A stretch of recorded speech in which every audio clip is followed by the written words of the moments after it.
Surat Paulus yang kedua kepada jemaat di Korintus, pasal 8 ayat 1-15, pelayanan kasih. Saudara-saudara, kami hendak memberitahukan kepada kamu tentang kasih karunia yang dianugerahkan kepada jemaat-jemaat di Makedonia. Selagi dicobai dengan berat dalam berbagai penderitaan, sukacita mereka meluap, dan meskipun mereka sangat miskin, namun mereka kaya dalam kemurahan. Aku bersaksi bahwa mereka telah memberikan menurut kemampuan mereka, bahkan melampaui kemampuan mereka. Dengan kerelaan sendiri mereka meminta dan mendesak kepada kami, supaya mereka juga beroleh kasih karunia untuk mengambil bagian dalam pelayanan kepada orang-orang kudus. Mereka memberikan lebih banyak daripada yang kami harapkan. Mereka memberikan diri mereka pertama-tama kepada Allah, kemudian oleh karena kehendak Allah juga kepada kami. Sebab itu kami mendesak kepada Titus supaya ia mengunjungi kamu dan menyelesaikan pelayanan kasih itu sebagaimana ia telah memulainya. Maka sekarang, sama seperti kamu kaya dalam segala sesuatu, dalam iman, dalam perkataan, dalam pengetahuan, dalam kesungguhan untuk membantu, dan dalam kasihmu terhadap kami, demikianlah juga hendaknya kamu kaya dalam pelayanan kasih ini.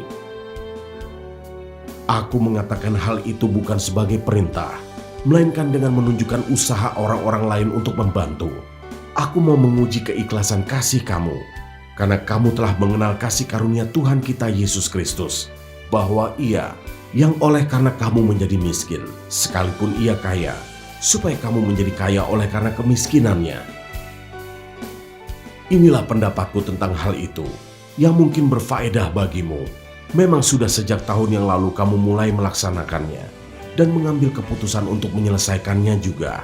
Maka sekarang, selesaikan juga pelaksanaannya itu. Hendaklah pelaksanaannya sepadan dengan kerelaanmu, dan lakukanlah itu dengan apa yang ada padamu. Sebab jika kamu rela untuk memberi, maka pemberianmu akan diterima.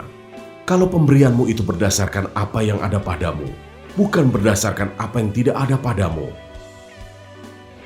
Sebab kamu dibebani bukanlah supaya orang-orang lain mendapat keringanan, tetapi supaya ada keseimbangan.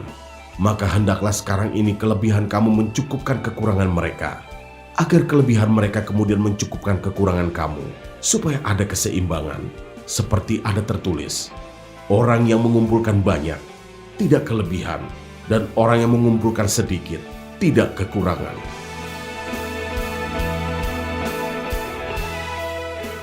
Ayat 16-24, Titus diutus.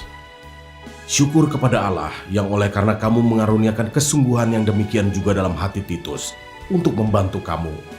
Memang ia menyambut anjuran kami, tetapi dalam kesungguhannya yang besar itu ia dengan sukarela pergi kepada kamu. Bersama-sama dengan dia kami mengutus saudara kita yang terpuji di semua jemaat karena pekerjaannya dalam pemberitaan Injil. Dan bukan itu saja, ia juga telah ditunjuk oleh jemaat-jemaat untuk menemani kami dalam pelayanan kasih ini, yang kami lakukan untuk kemuliaan Tuhan dan sebagai bukti kerelaan kami. Sebab kami hendak menghindarkan hal ini, bahwa ada orang yang dapat mencela kami dalam hal pelayanan kasih yang kami lakukan, dan yang hasilnya sebesar ini. Karena kami memikirkan yang baik, bukan hanya di hadapan Tuhan, tetapi juga di hadapan manusia. Bersama-sama dengan mereka kami utus seorang lain lagi, yakni saudara kita yang telah beberapa kali kami uji dan ternyata selalu berusaha untuk membantu. Dan sekarang ia makin berusaha karena besarnya kepercayaannya kepada kamu. Titus adalah temanku yang bekerja bersama-sama dengan aku untuk kamu.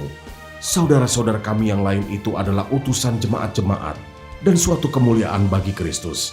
Karena itu tunjukkanlah kepada mereka di hadapan jemaat-jemaat bukti kasihmu dan bukti kemegahanku atas kamu.